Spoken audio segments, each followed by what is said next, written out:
l'info continue avec Nikos Aliagas jusqu'à 9h. Le journal de 8h est présenté par David Decamp. Bonjour David. Bonjour Nikos, bonjour à tous. Toute l'actualité avec vous. Est-ce une comédie britannique ou juste une réalité politique inextricable? Les députés ont dit non à toutes les questions qu'ils s'étaient posées à eux-mêmes. Theresa May promet de démissionner s'ils adoptent enfin son accord de Brexit. Nous serons à Londres dès le début de cette édition. Et juste après le journal, ne manquez pas l'analyse de Vincent Hervouette.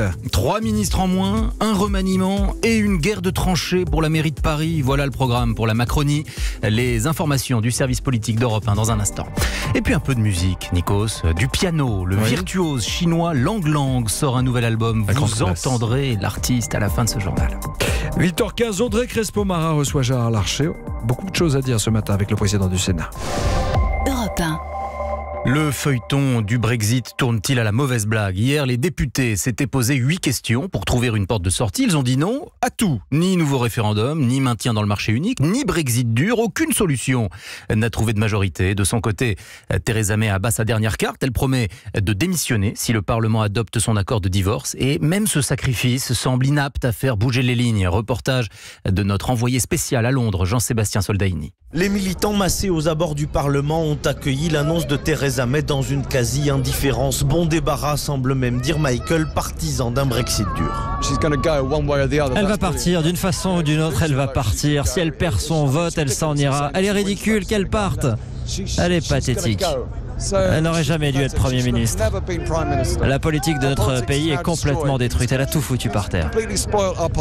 Avec son bonnet aux couleurs du drapeau européen, Jenny non plus ne regretterait pas le départ de Theresa May, mais elle redoute que cela crée encore plus de problèmes. Ils n'ont toujours pas réglé le Brexit. C'est ça le plus important, pas la succession de Theresa May. Nos politiques doivent agir en adultes. Ma crainte, c'est qu'on passe les prochains jours à savoir qui va prendre sa place au lieu de nous sortir de ce problème. De quoi on a l'air? Theresa May a beau mettre sa démission dans la balance, à ce stade, ça ne permet pas de bouleverser les équilibres. Londres, Jean-Sébastien Soldaini, Europe 1. Deuxième défaite judiciaire pour Monsanto. La justice américaine a condamné le producteur du Roundup à verser plus de 80 millions de dollars à un retraité malade d'un cancer attribué au désherbant à base de glyphosate. La vie politique en France, 3 ministres en moins et des ambitions. Oui, Nathalie Loiseau, bien sûr, pour mener la bataille européenne. Mais hier, l'Élysée a mis fin aux fonctions de Benjamin Griveaux, le porte-parole, et de Mounir Majoubi, le secrétaire d'État à Bercy. Ils veulent tous les deux conquérir Paris en 2020. Bonjour Mickaël Darmon. Bonjour. Mickaël, pourquoi cette décision d'Emmanuel Macron?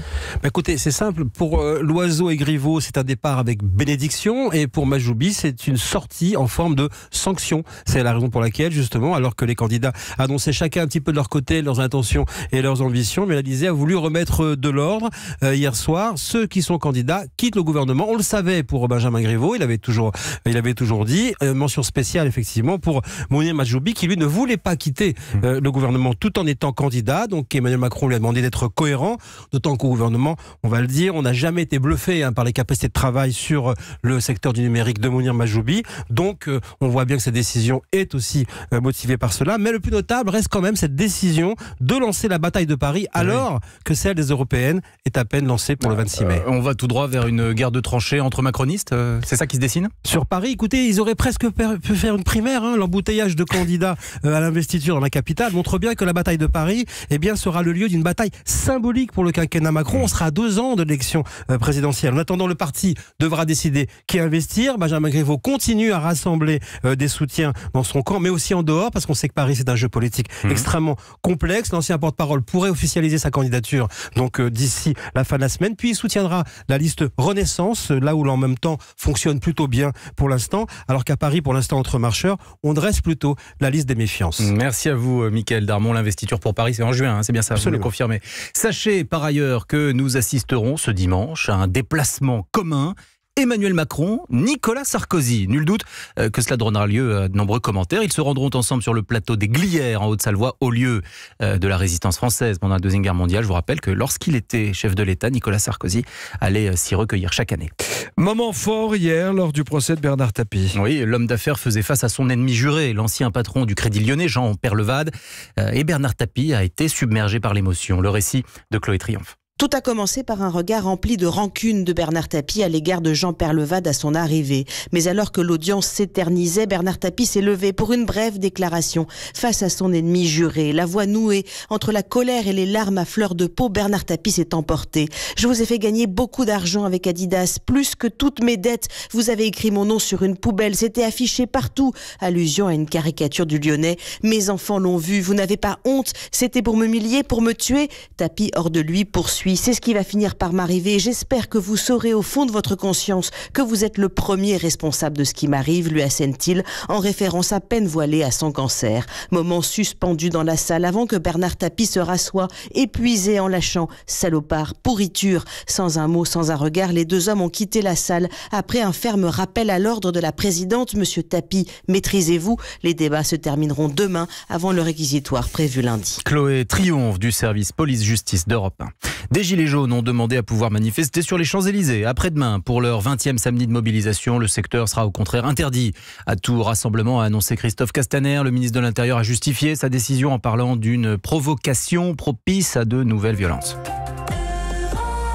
La suite du journal avec David Doucan. Les aides-soignants n'ont plus le moral. Oui, en particulier dans les maisons de retraite ou les EHPAD, c'est un problème majeur puisque nous sommes face au défi de la dépendance. Un rapport est d'ailleurs remis aujourd'hui à la ministre de la Santé. Un projet de loi sera présenté à l'automne. Mais en attendant, les sous-effectifs, les conditions de travail poussent de plus en plus d'aides-soignants à jeter l'éponge et à se reconvertir. Reportage en Loire-Atlantique, François Coulon.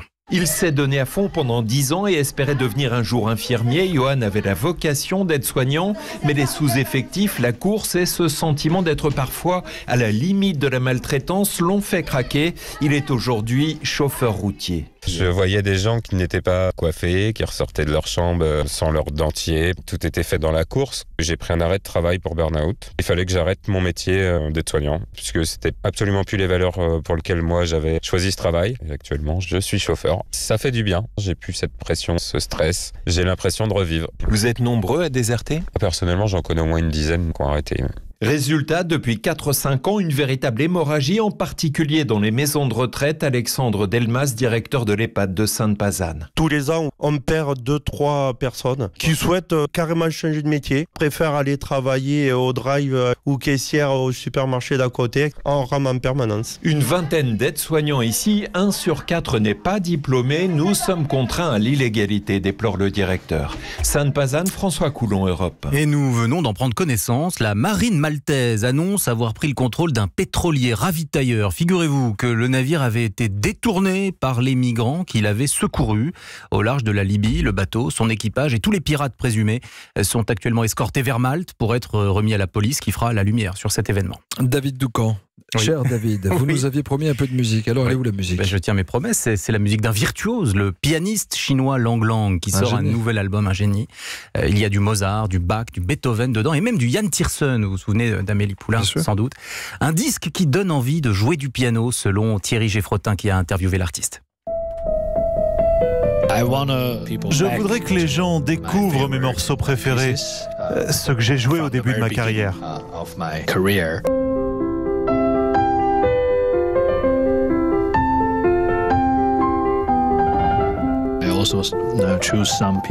J'ai aussi choisi des pièces de virtuosité que mes voisins n'aimaient pas, comme l'étude de Czerny. Je les comprends d'ailleurs. Mais maintenant, je la joue comme une composition artistique, plutôt que comme un exercice.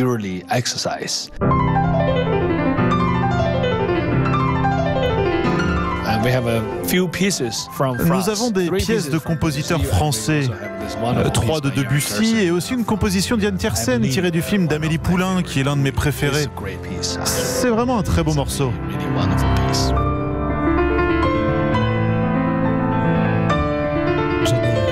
je ne reprends pas parce qu'on a envie d'écouter un petit peu. C'est vrai, ouais. Voilà. Cette interview du génie Lang Lang réalisée par Thierry Geffrotin du service culture d'Europe 1. Un mot de football féminin, Nikos ? Allez-y. La Ligue des Champions, les Lyonnaises se sont qualifiées pour les demi-finales. Elles ont battu les Allemandes de Wolfsburg hier, 4-2. En revanche, les joueuses du Paris Saint-Germain ont été éliminées malgré une victoire de 1 sur Chelsea hier soir en quart de finale retour.